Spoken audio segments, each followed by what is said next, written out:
Mullish right had landed one on his jaw. But why, oh why, should the mighty John L. thereupon burst into hysterical sobbing? And if it wasn't the big feller, who was it making those grievous noises? Mr. Dunn sat up, viewed a huddled, girlish form, trying unsuccessfully to burrow head foremost out of sight in the hard mat, and came to a realization of the awful fact. With all the force of her newly acquired leg muscles, the meek Miss Cole had landed a galvanic kick on his unprotected chin. For a moment, he stared in stupefaction. Then he arose and went quickly forth into his own place, where he sat on a chair and rubbed his chin and thought, and presently began to chuckle, and kept it up until the chuckle grew into a laugh, which shook his tough frame more violently than had the unexpected assault. "Well, I am damned," said Mr. Dunn, "the little son of a gun." Meanwhile, Darcy lay curled up like a quaking armadillo. Probably Andy Dunn would kill her. She didn't much care. Life wasn't worth living anyhow. She was through. The one pleasant impression of her whole disastrous gymnasium experience was the impact of her heel against that contemptuous chin. She opened one eye. Andy Dunn was not where he should have landed as the result of the revolution which he had been performing when he whirled from her view. She opened the other eye. Andy Dunn was not anywhere. He had vanished into nothingness. With all the sensation of a criminal, Darcy rose, dressed, and fled. She fled straight to Gloria Greene. That industrious person was, as usual, at work, and as usual found time to hear Darcy's troubles. What she heard was gaspy and fragmentary. "Gloria, I've done an awful thing." "What? Out with it," commanded the doctor. I can't tell you," gulped Darcy. "Mr. Dunn, Yes?" encouraged Gloria. "What awful thing have you done to Andy Dunn? Kissed him?" "No, worse." "Oh, you killed him, I suppose," twinkled Gloria. "I don't know. I hope so. I kicked him. I kicked him good." "Darcy, where?" "On the chin." "What did he do?" "Disappeared." "Do I understand that you kicked him into microscopical pieces?" "Don't laugh at me, Gloria. It's very, very serious." "It sounds so." "I'm done with it. Forever." "Done with what?" "The gymnasium, the diet, Andy Dunn, everything." "Oh, no, you're not." I am, declared Darcy with progressive petulance. "I've been torturing myself for nothing. It hasn't made a bit of difference. Look at me." Gloria looked, and with difficulty concealed a smile of satisfaction. For, to her expert eyes, there was a difference, a marked difference, still submerged but obvious, beneath the surface, in movements which, formerly sluggish, were now brisk and supple, in a clear eye and a skin which seemed to fit on the flesh where before it had sagged.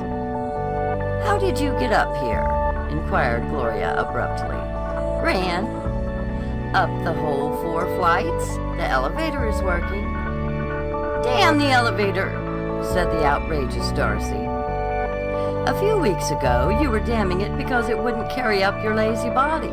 Isn't there a difference now?" "I don't care. It isn't the difference I want. I want to look like something, Gloria. I'm desperate." "No, child, that isn't despair. It's temper." "It's not."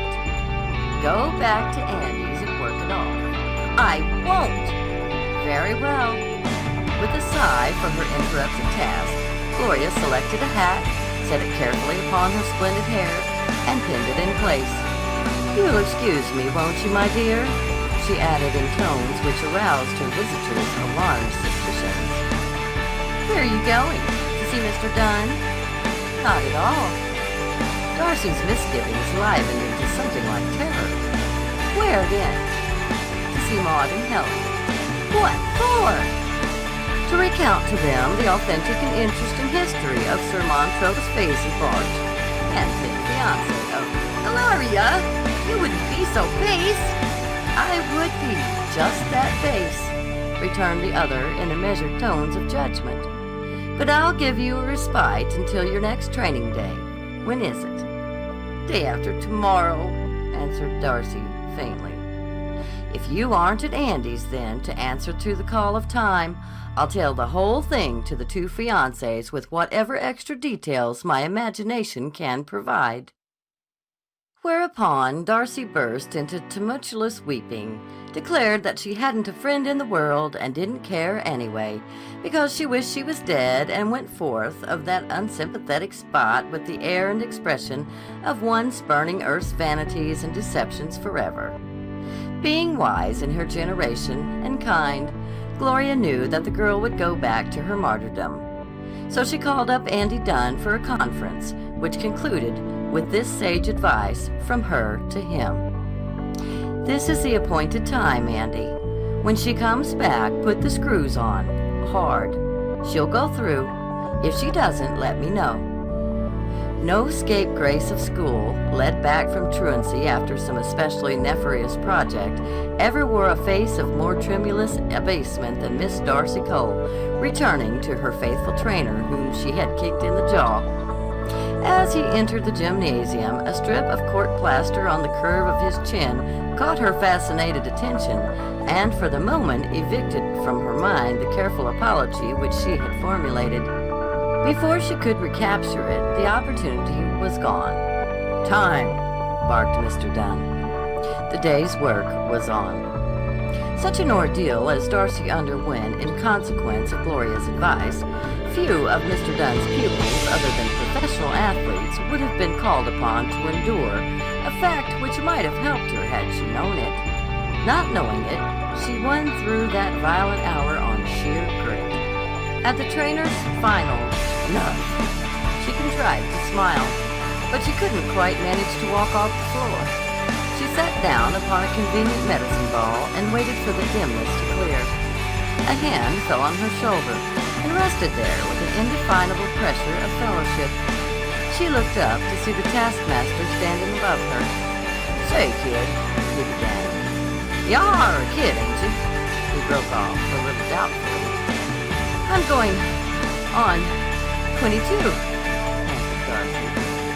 Yeah, I'd figure you about there now. Well, I'm an old man, old enough for the father stuff, and I want to tell you something. I like it. Do you know why I like it? Darcy, with brightening eye, shook her head. Because you're game, said Mr. Andy Dunn. A voice within Darcy's heart burst into song. For the first time in her life, she had been praised to the limit of a fellow being's measure. For gameness, as she well knew, was the ultimate virtue to the athlete mind. The big feller had been game. Even in his downfall, it was that, over and above all his victories, which had enshrined him in Andy Dunn's and thousands of other stout and inexpressive hearts. Her trainer had paid her his finest compliment. Your game, he repeated. I don't know exactly what you're out after, but I'm backing you to get it. Thank you, Mr. Dunn, said Darcy gratefully. Grumph, retorted that gentleman. Cut the mister. Andy to you.